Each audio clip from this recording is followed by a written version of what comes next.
মোট 10টি এপিসোড এবং প্রায় 8.5 ঘন্টার দীর্ঘ রান টাইম নিয়ে মুক্তি পেয়েছে সৌমিক সেনের ওয়েব সিরিজ জ্যাজ সিটি। সিরিজটি নিয়ে দর্শকদের যে প্রত্যাশা ছিল তা কতটা পূরণ হলো এবং বলিউডে আরেফিন শুভর অভিষেকই বা কেমন ছিল, চলুন জেনে আসি আজকের এই ভিডিওতে। ওয়েলকাম ভিউয়ার, স্বাগত জানাচ্ছি আপনাদের হব মুভিজের আরও একটি নতুন ভিডিওতে। এবং আমি আজকের এই ভিডিওতে সনি লিভের জ্যাজ সিটি সিরিজ এবং বলিউডে আরেফিন শুভর এন্ট্রি নিয়ে A to Z আলোচনা করব। তো চলুন আর দেরি না করে শুরু করা যাক।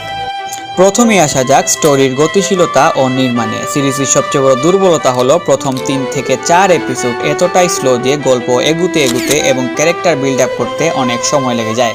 তবে এই ধীর গতির পর্ব পার হওয়ার পর কাহিনী বেশ আকর্ষণীয় এবং এঙ্গেজিং হয়ে ওঠে এবং শেষ পর্যন্ত দর্শককে ধরে রাখতে সক্ষম হয়। পরিচালক সৌমিক সেন বেশ ইমার্সিভ বা গভীরভাবে গল্পটি বলার চেষ্টা করেছেন এবং এতে তিনি অনেকটাই সফল হয়েছেন।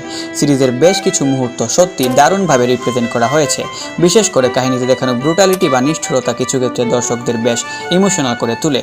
তবে সিরিজটির সবচেয়ে বড় কমতি হলো ভালোভাবে ক্যারেক্টার ডেভেলপমেন্ট না হওয়া। এত লম্বা একটি সিরিজের প্রতিটি ক্যারেক্টার যদি ভালোভাবে ডেভেলপই না হয় তাহলে সিরিজটি দেখা আসলেই অনেক বোরিং হয়ে পড়ে।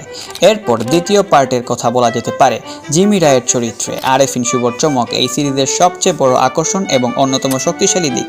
জিমি রয় চরিত্রে আরেফিন শুভর অভিনয়। এই সিরিজের হাত ধরেই বলিউডে আক্ষরিক অর্থেই এক প্রকার গ্র্যান্ড ডেবিউ হয়েছে আমাদের আরেফিন শুভর পারফরমেন্স ছিল ভীষণ ম্যাচিউর এবং পর্দায় তার স্টাইল, সোয়াগ এবং বডি ল্যাঙ্গুয়েজ ছিল দারুণ নজর কাড়া। তার অভিনয়ের দিক থেকে সবচেয়ে প্রশংসনীয় দিকটি হলো সংলাপ প্রক্ষেপণ অর্থাৎ ডায়লগ ডেলিভারি করার ধরন।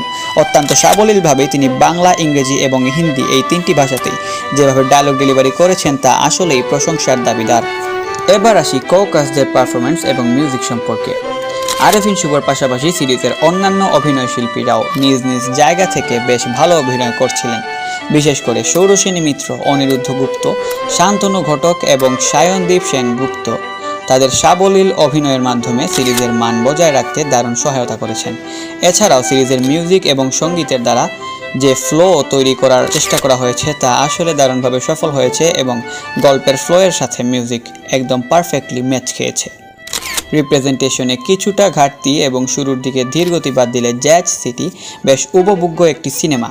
শুধুমাত্র জিমি রয়ের চরিত্রে আরেফিন শুভর দুর্দান্ত এবং স্টাইলিশ পারফরমেন্স দেখার জন্যই সিরিজটি দেখতে পারাটা বাংলাদেশি দর্শকদের জন্য একটি বড় চমক হতে পারে। তো এই ছিল আমার আজকের ভিডিও। পরবর্তী ভিডিওর জন্য সাবস্ক্রাইব করুন। ধন্যবাদ।